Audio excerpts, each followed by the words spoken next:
Welcome back to JB Reviews. I have a Ford and a Chevy 1-ton, very similar in options and features. So I wanted to compare these diesels. It's about 55 degrees outside right now. Let's see how they perform for MPG and acceleration. Now, if you are in the market, they're both available for sale. Larry H. Miller Super Ford and Jerry Seiner Chevrolet, both in Salt Lake City. Be sure to check out their inventory. Let's go ahead and get started. Now, one thing I will tell you right now, Ford trucks take a lot longer to warm up. I drove the Ford truck over here. It's only like a quarter-mile drive, but the Chevy's already at operating temperature. I believe both these trucks still use glow plugs too. So yeah, I don't know why GM pickups heat up a lot quicker than Fords, but Fords take forever. Which is why we're gonna drive this one first. So I'm gonna drive around the parking lot a little bit, and then we're gonna get down the road. This is probably one of the most coolest engines in the HD Super Duty segment. 500 horsepower, 1,200 pound-feet of torque, 10-speed transmission, 331 rear axle. Let's see how it sprints to 60. Here we go.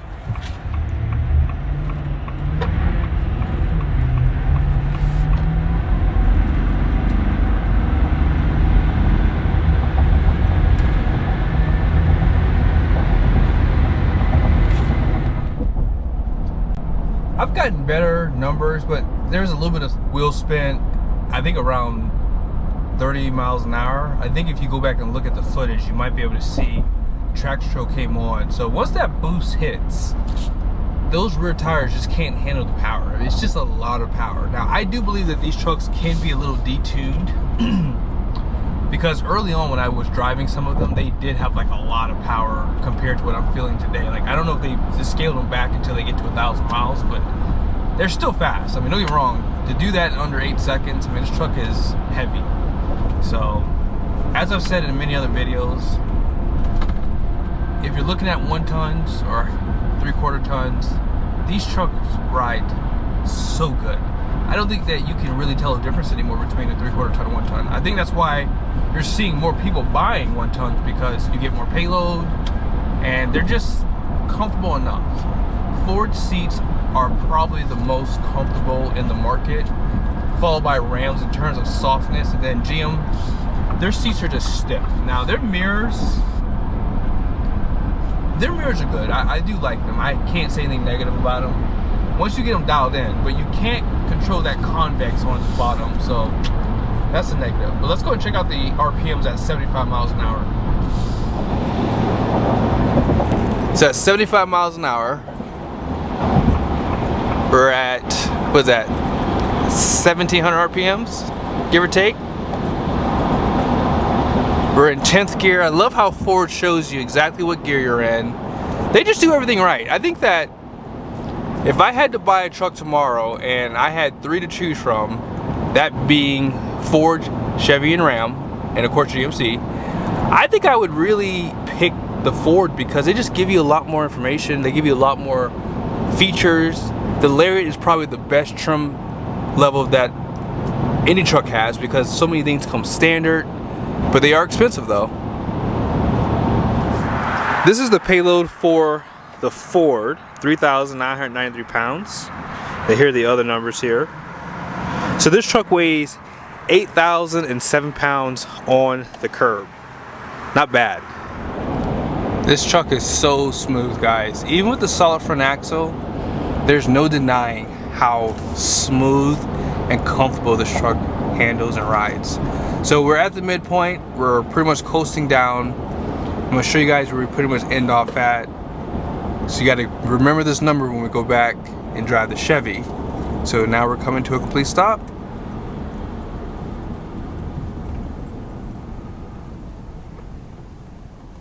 $18.6.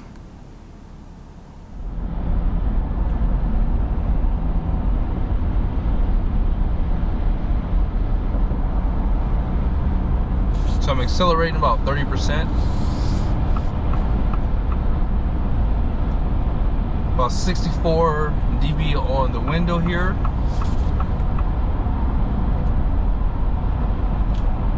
We're going about 65 miles an hour, by the way.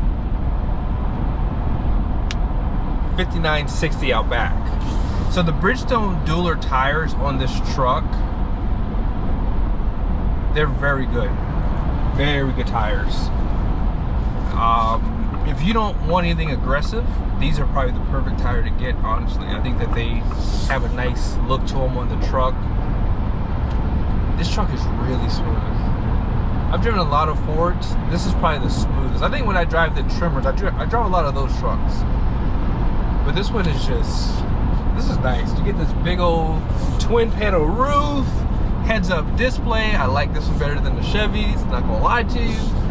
Yeah, this is it right here. I like this truck. I'm sold. We're outside. You guys ready for this? Exhaust brake.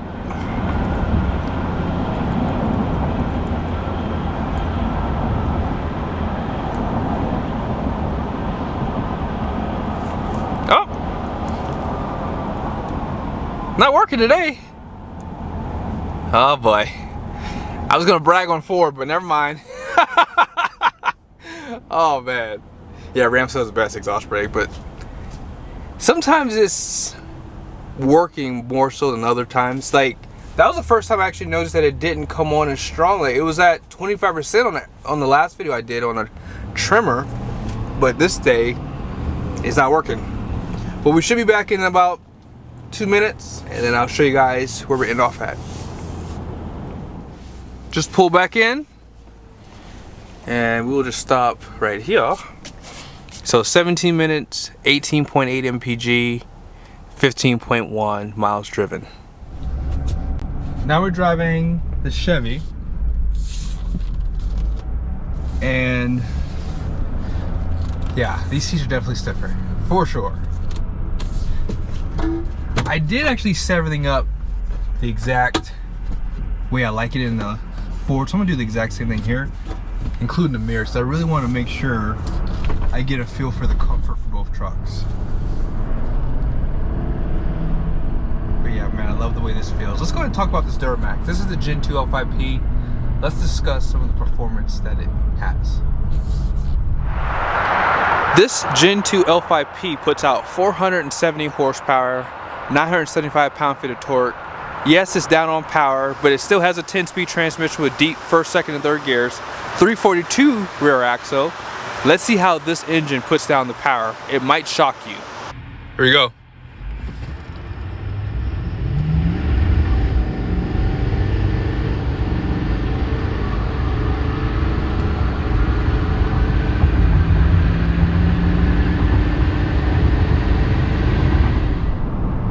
That was pretty good. That was a really good launch too, by the way. Normally there's a dead spot with the Duramax, but that time around, I feel like it pretty much spooled up a little bit quicker, but it still got beat by the Ford. But should that be a surprise? I mean, 8.29 versus 7.91. That's pretty close. 500 horsepower versus 470. I just feel as though, and this is a one-ton just like the Ford was, I feel as though these trucks put down the power the best because there's no torque management. In the Fords, there's torque management. Ram, no question about it. They have the worst torque management unloaded. Now, when you have a trailer hooked up to all three trucks, Ford's the fastest for sure. They have the most horsepower, so therefore they're going to be the quickest off the line. I think the Duramax is still quicker than the Ram, but I think I like the power delivery the best in this truck. It feels more streamlined. I feel like in the Ford, it's just like a big jolt of power. You see the tire spinning, and it's just, you just can't put the power down. I mean, they almost should make that truck all-wheel drive. I almost wonder if they should have made an option for someone to click to say, I want all-wheel drive with the high output power stroke, because then I think the truck would be so much faster, and it would be a no-brainer at that point that the Ford obviously has more power, you know, accelerate a lot quicker too. Now, the Ford does have higher gearing compared to the Chevy. So this has a 342 rear end, and at 75 miles an hour, we're slightly above 1500 RPMs, almost the same area. Let's get up to about 80.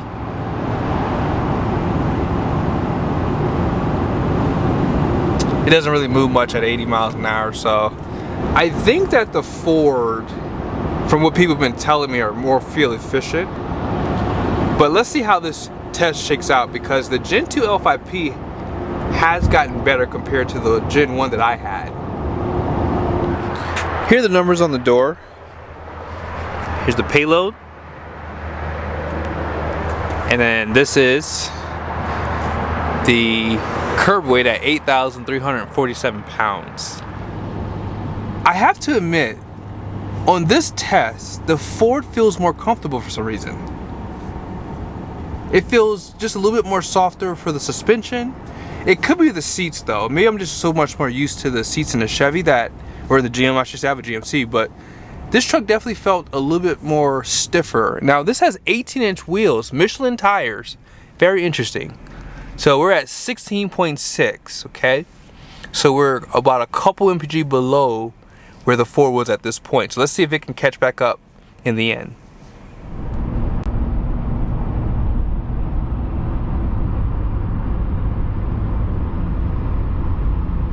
About 30% throttle right now. 5960. 63 on the window here. We're going 65. 5960 out back too, so pretty quiet inside the interior of this truck. Yeah, I am definitely shocked by the MPG on this one. Now the only negative about diesels when you're doing testing is you never know if they're in regen or whatever, because sometimes that will affect MPG a lot. So I definitely like the Chevy trucks. I like the new Gen 2 Duramax. They have the Denzel fuel pumps and injectors, so that's going to be reliable for sure. But yeah, I definitely can tell that this truck is a little bit more stiffer compared to the Ford I drove today. I don't know why. I can just tell that it's a little stiffer, that's all. Not a bad thing, but we'll have to check out the exhaust brake here before we get back too, so hopefully I remember. All right, here we go. Let's see if it works.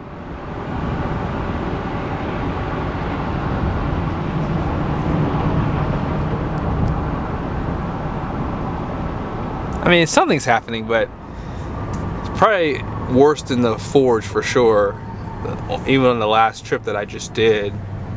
But yeah, the exhaust brake, it's just not that strong in this truck either. But the downshifts, you do hear them when you turn on the exhaust brake a little bit better. And let's see where we are for fuel economy. Oh, so we're at 18.2, and we should be back in about a few minutes. Just pulled back in, and we're gonna stop in the same spot here.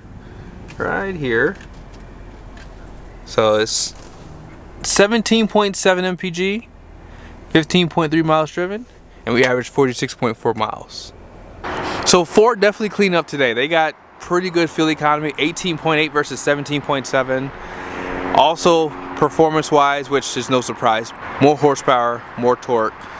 But when you think about pricing, when you think about how expensive the high output Power Stroke is, you almost have to wonder, is it worth it? Because I really think that if I were to redo this test today, I almost wonder if the Chevy was on a regen, because sometimes that happens.